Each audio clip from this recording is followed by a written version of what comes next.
नमस्कार प्रेक्षकांनो, तू हिरे माझा मितवा या मालिकेच्या येणाऱ्या भागामध्ये जबरदस्त असा ट्विस्ट येणार आहे.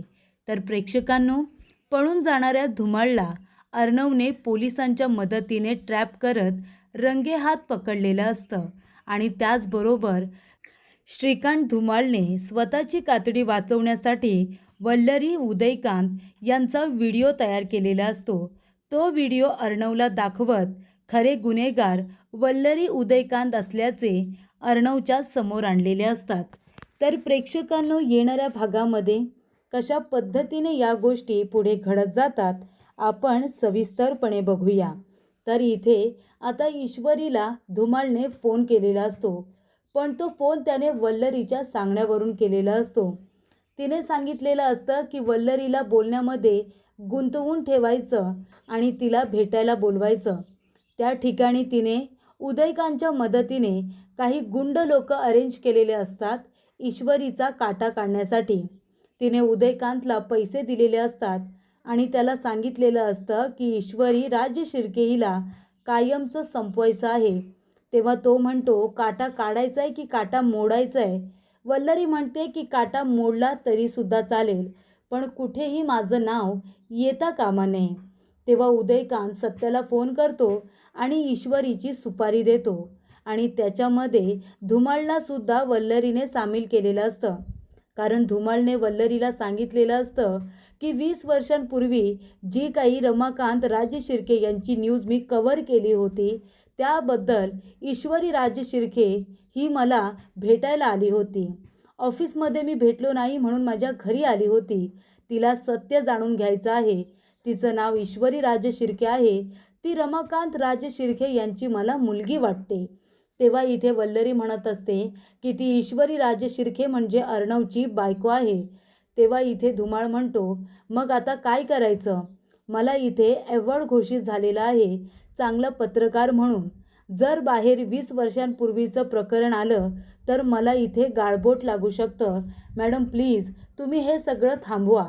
तेव्हा वल्लरी म्हणते, ठीक आहे, ईश्वरी नावाचा काटा कायमस्वरूपी मुळासकट उपटण्याची वेळ आलेली आहे. तू फक्त एक काम करायचं, ईश्वरीला बोलण्यामध्ये गुंतवून ठेवायचं. बाकी जे काय करायचं आहे ते मी करेन. आता मी जसं सांगितलंय तुला तसंच करायचं आहे. आणि वल्लरीच्या सांगण्यावरून धुमाळने ईश्वरीला फोन करून सांगितलेलं असतं की मी तुला भेटून तुला सगळं सत्य सांगणार आहे, पण तू मला भेटायला एकटीनेच यायचं. तुझ्या नवऱ्याला बरोबर आणायचं नाही, कुणालाही आणायचं नाही. मी तुला इथे जो ॲड्रेस पाठवतोय, जे लोकेशन पाठवतोय त्या लोकेशनवरती तू यायचं. ईश्वरीला फक्त सत्य जाणून घ्यायचं आहे. म्हणून ती अर्णवला काहीच सांगत नाही. ती गाडी घेऊन निघालेली असते तिथे आता धुमाळला भेटायला, पण तिथे धुमाळ नसतोच. तिथे आलेले असतात वल्लरीने पाठवलेले गुंड, जे उदयकांतने पाठवलेले असतात. त्याच्या मदतीने ते गुंड तिथे आलेले असतात आणि ईश्वरीवरती प्राणघातक हल्ला करतात. तिच्या डोक्याला मार लागतं. डोक्याला मेंदूला मार लागल्यामुळे ती आता खाली कोसळलेली असते. तिचा मोबाईल लाथ मारून फोडण्यात आलेला असतो. पण ही गोष्ट आता वल्लरीला माहिती नसते की ती पूर्णपणे अजून बेशुद्ध झालेली नाही. वल्लरी म्हणते, ईश्वरी, माझ्या रस्त्यात येण्याचा प्रयत्न केलास ना, मग तुझी हीच हालत करणं गरजेचं होतं. ही सगळी माझी पेरलेली माणसं आहेत जी माझ्यासाठी काम करतात, असं वल्लरी म्हणते. ही गोष्ट अर्णवला समजते की आता ईश्वरी नेमकी कुठे गेले, कारण त्याने इथे गाडीला ट्रॅकर बसवलेला आहे. त्यामुळे गाडी कुठे जाते हे अर्णवला बरोबर समजत असतं आणि त्यामुळे अर्णवने ईश्वरीचं लोकेशन व्यवस्थित पकडलेलं असतं. अर्णव तिथे जातो आणि ईश्वरीला पूर्णपणे ठार करण्याच्या आधी त्या गुंड लोकांची धुलाई करून त्यांना तिथून पळवून लावतो. त्यानंतर ईश्वरीला गाडीमध्ये टाकल्यानंतर त्याला समजतं की त्याची गाडी तर बंद पडली आहे, ती चालूच होणार नाही आहे. तेव्हा अर्णव तिला आपल्या पाठीवरती घेतो, आपल्या ब्लेझरने तिला घट्ट बांधून ठेवतो आणि धावत पळत हॉस्पिटलला घेऊन येतो. तेव्हा इथे अर्णवने ईश्वरीचा जीव वाचवण्यासाठी सिटी हॉस्पिटलचा लांबचा पल्ला त्याने आता पायी काढलेला असतो. तिला हॉस्पिटलमध्ये घेऊन आल्यानंतर एमर्जन्सीमध्ये ट्रीटमेंट सुरू करायला सांगतो डॉक्टर लगेचच सिटी स्कॅन वगैरे करून घेतात आणि ट्रीटमेंट सुरू करतात. तेव्हा त्यांना कळतं की अर्णव राज शिर्के आहे, तो सात्विक फॅशनचा ओनर. तेव्हा डॉक्टर म्हणतात की सर, तुम्ही तर ASR आहात ना? तेव्हा अर्णव म्हणतो, आता मी फक्त माझ्या बायकोचा नवरा आहे आणि मी तुम्हाला रिक्वेस्ट करतो की माझ्या बायकोला लवकरात लवकर बरं करा. डॉक्टर म्हणतात, काळजी करू नका, न्यूरोसर्जन आम्ही बाहेरून बोलावलेला आहे. तेव्हा अर्णव म्हणतो, मी सुद्धा माझ्या ओळखीचे डॉक्टर बोलावतो. तेव्हा अर्णव शिर्केला फोन करतो आणि शिर्केला म्हणतो की लवकरात लवकर डॉक्टर जे न्यूरोसर्जन आहेत करंदीकर त्यांना इथे घेऊन या.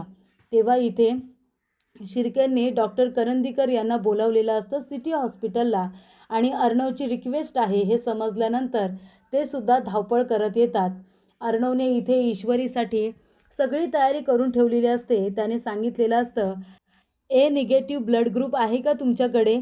जर माझ्या बायकोला लागलं तर नंतर घाई नको, आहे तुमच्याकडे?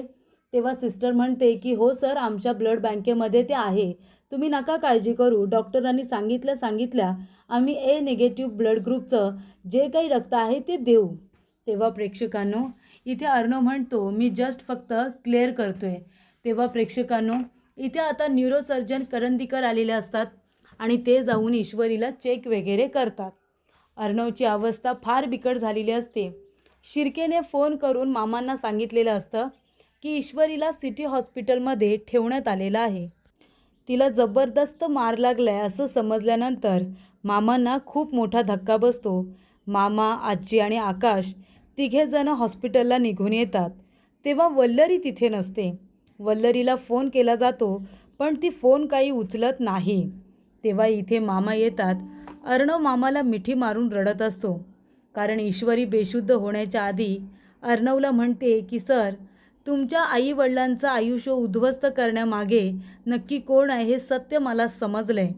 तेव्हा अर्णव म्हणतो की तुझ्या जीवापेक्षा माझ्यासाठी कुठलंही सत्य महत्त्वाचं नाही आहे.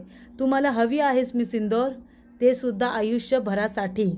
आणि ही गोष्ट जेव्हा ईश्वरीला समजते तेव्हा ईश्वरीला आनंद होतो, पण ती बेशुद्ध झालेली असते. त्यानंतर इथे ईश्वरीची ट्रीटमेंट सुरू असते. डॉक्टर करंदीकर येतात. अर्णव म्हणतो की डॉक्टर कशी आहे ईश्वरी? तेव्हा डॉक्टर म्हणतात की त्यांची कंडिशन खूपच क्रिटिकल आहे. ब्लड लॉस खूप जास्त झालेला आहे. त्यांच्या मेंदूला मार लागला आहे. तेव्हा तुम्ही देवाकडे सुद्धा प्रार्थना करा की त्यांना लवकरात लवकर शुद्ध येऊ दे, त्यांना बरं वाटू दे, आमच्या प्रयत्नांना यश येऊ दे. तेव्हा अर्णव म्हणत असतो की तिला बरं वाटेलच. तेव्हा इथे अर्णव देवाजवळ धावत पळत जातो आणि म्हणतो, गणपती बाप्पा, ईश्वरीची तुमच्यावरती खूप श्रद्धा आहे. मी कधीच तुमच्याकडे काहीच मागितलेलं नाही आहे, पण आज पहिल्यांदा मी माझ्या ईश्वरीसाठी तुमच्याकडे एकच मागणं मागतो की ती लवकरात लवकर बरी होऊ दे, शुद्धीवरती येऊ दे, असं त्याने मागणं मागितलेलं असतं. तेव्हा इथे अर्णवला आठवतं ईश्वरीचा मोबाईल. अर्णव म्हणत असतो की माझ्या ईश्वरीची ही अवस्था कुणी केली? ती शुद्धीवरती येण्याआधी मला त्या नराधमांना शिक्षा द्यायची आहे. तेव्हा अर्णव ईश्वरीचा मोबाईल बघतो, तर त्या मोबाईलमध्ये शेवटचा जो कॉल आलेला असतो ना, तो कॉल नेमका कुणाचा आहे हे त्याने आता चेक केलेला असतं. तर तो नंबर असतो श्रीकांत धुमाळचा. तेव्हा इथे अर्णव म्हणत असतो की या माणसाला तर मी सोडणार नाही आहे. आणि शेवटचं लोकेशन ट्रेस करत तो आता पोलिसांच्या मदतीने श्रीकांत धुमाळला ट्रॅप करत असतो. आणि त्यानंतर अर्णवने पोलिसांच्या मदतीने बरोबर श्रीकांत धुमाळला पकडलेला असतो. आणि ईश्वरीला भेटायला तूच बोलावलं होतंस ना, मग का बरं तू तिला भेटला नाहीस? तेव्हा इथे अर्णव आता त्याच्याजवळ पोचायच्या आधी वल्लरीने त्याला कॉल केलेला असतो आणि सांगितलेलं असतं की इथे थांबू नकोस, कारण अर्णवला कळलेलं असतं की हे काम श्रीकांत धुमाळचं आहे. तो म्हणतो की मी त्याला सोडणार नाही आहे, ईश्वरी त्यालाच भेटायला गेली होती.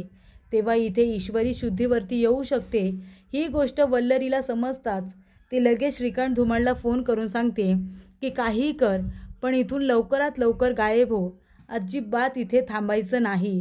ही गोष्ट समजल्यानंतर श्रीकांत धुमाळसुद्धा लगेचच तिथून पळ काढत असतो. तेव्हा अर्णव पोलिसांच्या मदतीने त्याच्या घरी पोचलेला असतो आणि त्याला आता रंगेहात पकडलेला असतो.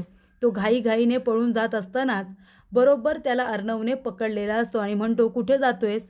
पळून जातोयस का? माझ्या बायकोची ही अवस्था करून तुला पळून जायचं आहे?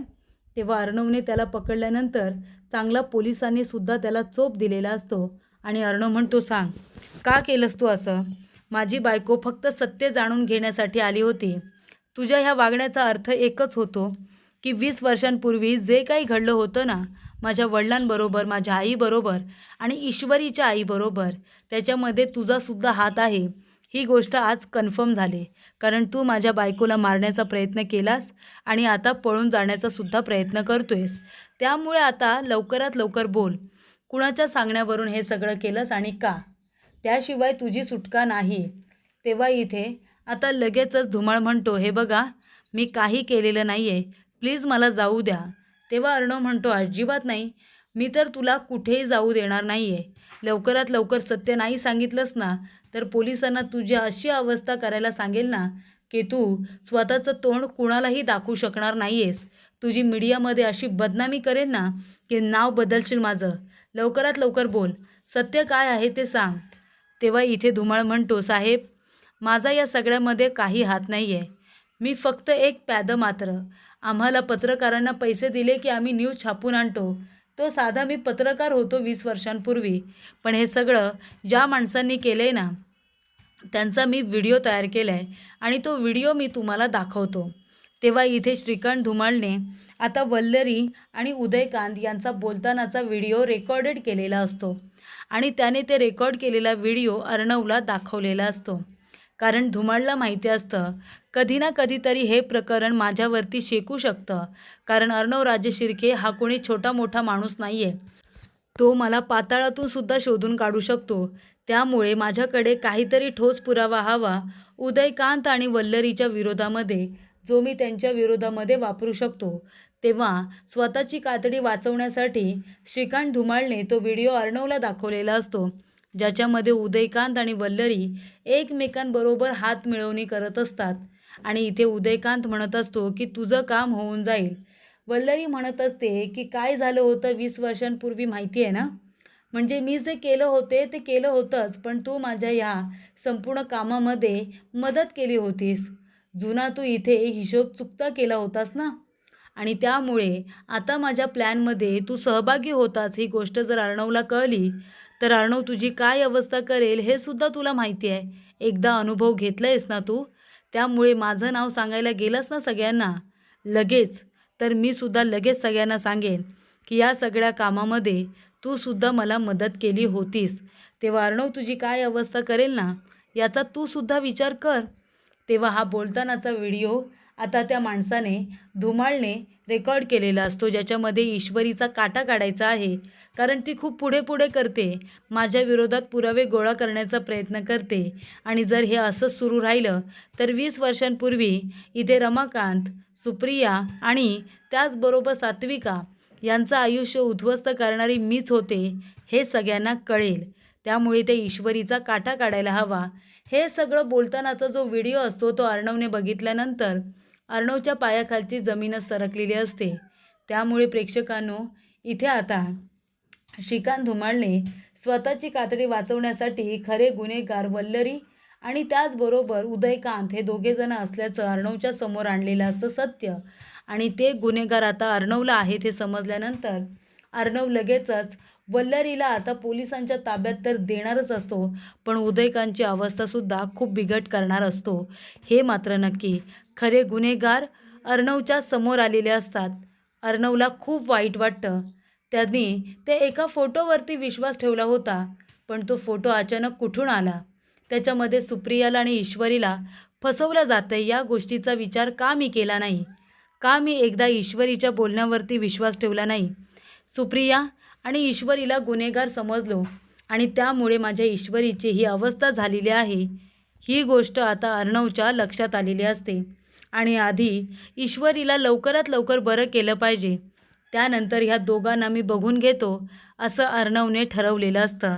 त्यामुळे सगळ्यात आधी ईश्वरीचं शुद्धीवरती येणं आणि त्याचबरोबर तिला माझ्या मनातली गोष्ट सांगणं हे त्याच्यासाठी महत्त्वाचं असतं, की ईश्वरी त्याच्यासाठी किती महत्त्वाची आहे, स्पेशल आहे. ही गोष्ट अर्णवला ईश्वरीला लवकरात लवकर सांगायची असते. तर इथे धुमाळमुळे खरे गुन्हेगार अर्णवच्या समोर आलेले असतात आणि सुप्रिया आणि त्याचबरोबर ईश्वरी ह्या दोघीजणी इनोसंट आहेत, त्या दोघीजणी निर्दोष आहेत हे सुद्धा आता अर्णवसमोर सिद्ध झालेलं असतं.